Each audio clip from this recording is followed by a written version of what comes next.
Dr. Paul of Texas. Recognized for 5 minutes. Thank you, Mr. Speaker.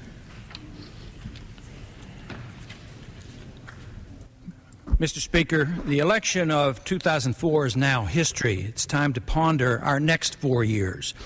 Will our country become freer, richer, safer, and more peaceful? Or will we continue to suffer from lost civil liberties, a stagnant economy, terrorist threats, and an expanding war in the Middle East and Central Asia? Surely the significance of the election was reflected in its intensity and divisiveness. More people voted for President Bush than in any other presidential candidate in all history. And because of the turnout, more people voted against an incumbent president than ever before. However, President Bush was reelected by the narrowest margin vote of any incumbent president since Woodrow Wilson in 1916. The numbers are important and measurable. The long-term results are less predictable. The President and many others have said these results give the President a mandate. Exactly what that means and what it may lead to is of great importance to us all. Remember, the nation elected a president in 1972 with a much bigger mandate who never got a chance to use his political capital. The bitter campaign and the intensity with which both sides engaged each other implies that a great divide existed between two competing candidates with sharply different philosophies. There were plenty of perceived differences, obviously, or a heated emotional contest wouldn't have materialized. The biggest difference involved their views on moral and family values. It was evident that the views regarding gay marriage and abortion held by Senator Kerry did not sit well with the majority of American voters who were then motivated to let their views be known through their support for President Bush. This contributed to the mandate the President received more than any other issue. But it begs the question, if the mandate given was motivated by views held on moral issues, does the President get carte blanche on all the other programs that are less conservative? It appears the President and his neocon advisors assume the answer is yes. Ironically, the reason the family and moral values issues played such a big role in the election is that on other big issues, little differences existed between the two candidates.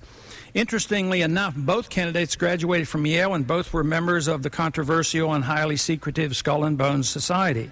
This fact elicited no interest with the media in the campaign. Both candidates supported the war in Iraq and the continuation of it. Both supported the Patriot Act and its controversial attack on personal privacy. Both supported the UN and the internationalization under UNESCO, IMF, World Bank, and the WTO. Both candidates agreed that a president can initiate a war without a declaration by Congress. Both supported foreign interventionism in general, foreign aid, and pursuing American interests by maintaining a worldwide American empire. Both supported our current monetary system, which permits the Federal Reserve to accommodate deficit spending by Congress through the dangerous process of debt monetization.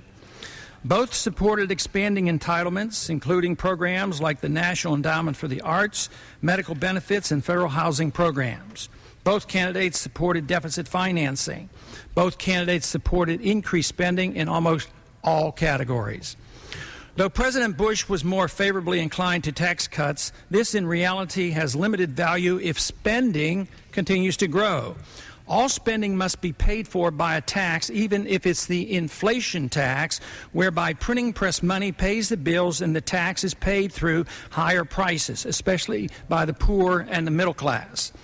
The immediate market reaction to the re-election of President Bush was interesting. The stock market rose significantly, led by certain segments thought to benefit from a friendly Republican administration, such as pharmaceuticals, HMOs, and the weapons industry. The Wall Street Journal summed up the election with a headline the following day: "Winner is big business." The stock market rally following the election likely will be short-lived, however, as the fundamentals underlying the bear market that started in 2000 are still in place. More important was the reaction of the international exchange markets immediately following the election. The dollar took a dive and gold rose. This indicated that the holders of the trillions of dollars slushing around the world interpreted the results to mean that even with conservatives in charge, unbridled spending will not decrease and will actually grow. They also expect the current account deficit and our national debt to increase.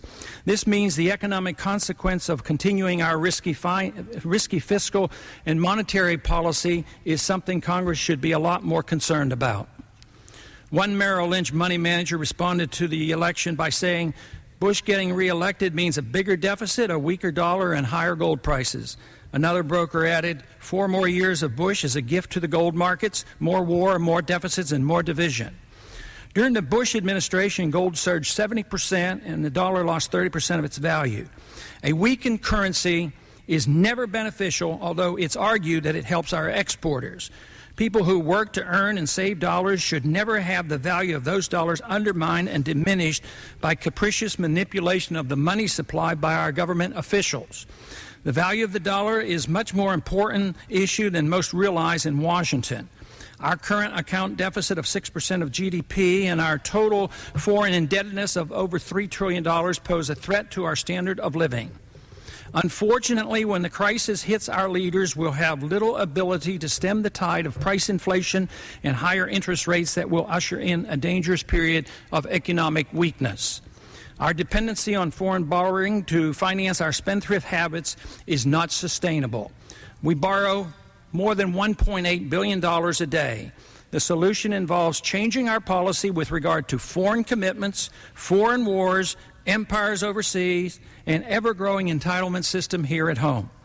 This change is highly unlikely without significant turmoil, and it is certainly not on the administration's agenda for the next 4 years. That's why the world is now betting against the dollar.